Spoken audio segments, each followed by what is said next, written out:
don't just work on one channel within whatever industry you're in. Okay, so real quick, favorite part of the day is picking up commission checks. So these are small ones. We have closing was purchase price, I guess, around the $300,000 mark, a little less than that. Commissions are $59.70. 705 go back to Keller Williams for their commission of their cut. Obviously, there's an agent split until you cap out beginning of the year, January. We're not capped out yet.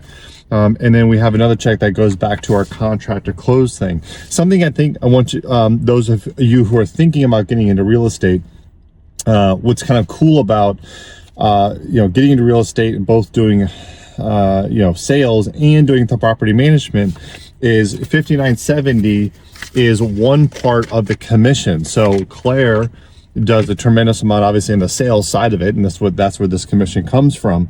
In addition to that, because we're working directly with investors, those investors are then going to go rent out that property. In addition to the $59.70, we are going to be earning a commission for the property management side of the business as well. So $59.70, the average property management fee is 8 to 10%. We're going to use 10% for simple numbers. We're going to rent this property out for $2,000 a month. So we're going to earn an additional $200 each month. So $2,000 in rent, we'll get 10% of that. So $200 we're going to earn each month. So that's going to be an additional $2,400 a year we're going to be earning on top of that. And to be quite honest with you, we like the property management revenue even more so than the sales commission. As you can see, the sales commission is $6,000. If I'm making $2,400, $200 times 12, $2,400 a year, after 3 years of managing this particular property, I've made almost the exact same amount as my commission. So not only am I making the real estate commission, but that deal is going to pay me at least double. We have houses that we've been managing for a longer period of time. I could hold this particular property for 10, 15, 20, 30 years. A lot of our investors are long-term buy and hold. So pretty nice return on investment when you're talking about investing.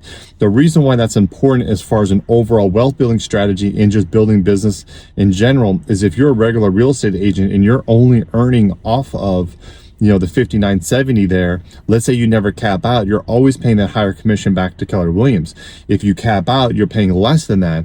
But if you're earning income, an additional income off the back side of that through a property management company or something else, you can actually invest a lot more back into the business. So we could take the $200 a month that we're getting, $2,400 a year extra commission. We can put that back into business through hiring better assistants, hiring better contractors, doing better marketing for our particular clients, whatever it is, we can invest back in the business, which allows that business to grow. And that just means it's a bigger part of the pie. So very, very, kind of the key component to our wealth building strategy is don't just work on one channel within whatever industry you're in this case, real estate. Try to figure out what else you can do with that lead. You can consider affiliate marketing where you're bringing people in, but you're maybe making money in a couple of different ways. In this case, one stream of income would have been sales, but adding up the additional ones means a lot more. Obviously, a lot faster wealth building.